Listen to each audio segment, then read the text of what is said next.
ଜୟ ଜଗନ୍ନାଥ। ଆଉ ଏକ ନୂଆ ଭିଡ଼ିଓକୁ ଆପଣମାନଙ୍କୁ ସ୍ୱାଗତ।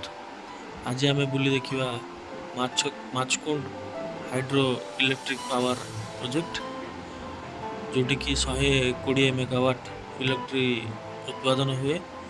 ଏହା 1955 ମସିହାରେ ସ୍ଥାପିତ ହୋଇଥିଲା, ଯେଉଁଟାକି ଜଏଣ୍ଟ ଭେଞ୍ଚର ଭାବରେ ଆନ୍ଧ୍ର ଏବଂ ଓଡ଼ିଶାର 70-30 ସେୟାର୍ସରେ ଥିଲା।